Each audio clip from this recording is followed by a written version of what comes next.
lock the doors as a precaution.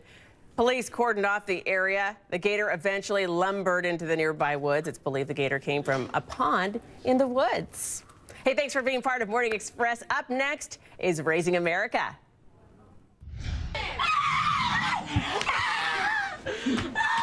Well, take a look at this video. You see that mom beating those kids? She was arrested after this video surfaced on Facebook. But this isn't the first time you've seen this mom.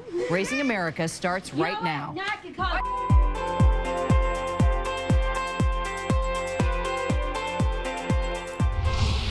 Well, that woman was the mother of 14-year-old Guadalupe Shaw. Guadalupe and another girl you may remember were arrested and accused of bullying Rebecca Sedgwick to the point she took her own life. Shaw's parents went on national TV and said, "Oh, no, not our little girl. She's not a bully." Now mom is in jail because of this.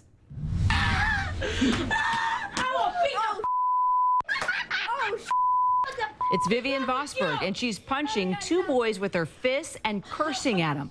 Vosberg was arrested, charged with child abuse and neglect after police got tips that she might be beating children.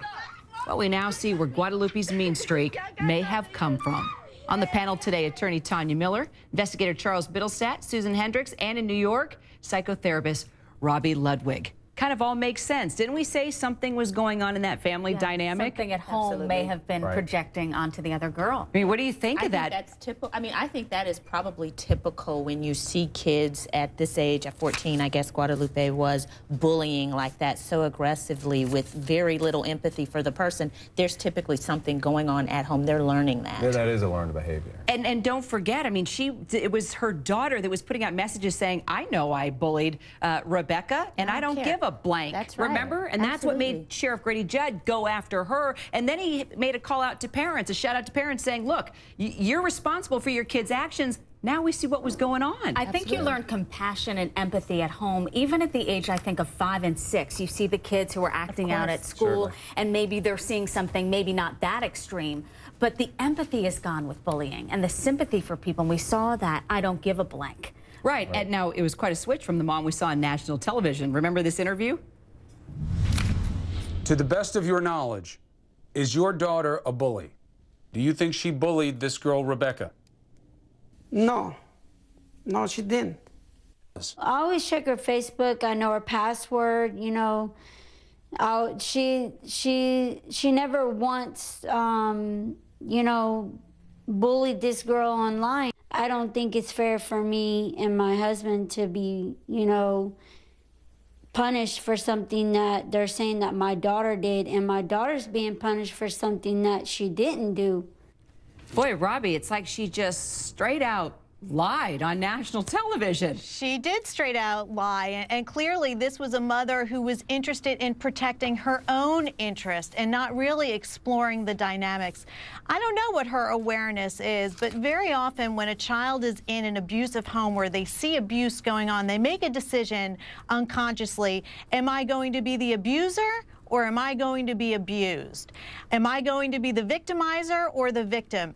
And in this case, it looks like Guadalupe chose to be the victimizer as a way to not be abused. And it's just devastating to see what turned out here. We're still trying to figure out who those boys are, you know, whose bedroom is that, you know, what was going on. But Sheriff Grady Judd is keeping all that under wraps right now. But apparently we're going to learn that there were more messages put online as well by her daughter, and there could be other videos that exist of Vivian beating other children. And I was watching the video and I read about this, and it seemed as though this occurrence happened a lot because the boys at one point were even joking with each other, and like this was the norm in that household, and that is frightening. Even the response to it is telling to me, just the language that is used. First of all, that's indicative of a mother who is not monitoring their child's Facebook account.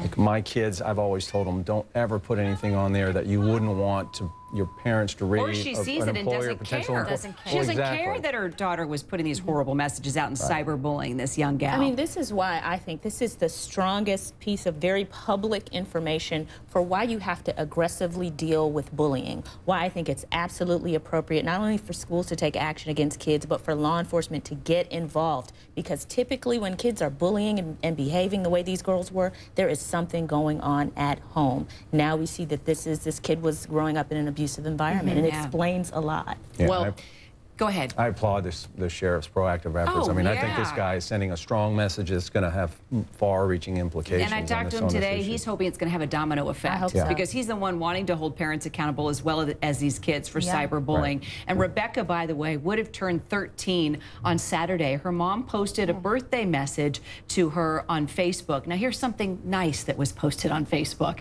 It said, "I did my very best to protect you, and now I feel like I failed that very important job that God gave me because he took you from me way too soon. I'm doing my very best to make sure that other parents are made aware of how serious the problem bullying is, and I hope you are proud of me. I'm also working hard to make sure those that wronged you pay the price for what they did to you." What a difference in parenting when you look at this Vivian Vosberg and you look at Rebecca's mom. Absolutely. You know what? And my daughter, I have a 17-year-old daughter, and I often talk about her when we're on this show, but she was bullied in middle school, and I did not know. There is such a silence that goes on when kids are experiencing psychological warfare on the kids, It and it's really hard for is. the parents to protect them. It is hard. We're going to keep following what Sheriff Grady Judd is doing in that state of Florida, that's for sure. Also, another quick update on a story that we're not letting go, another story we're not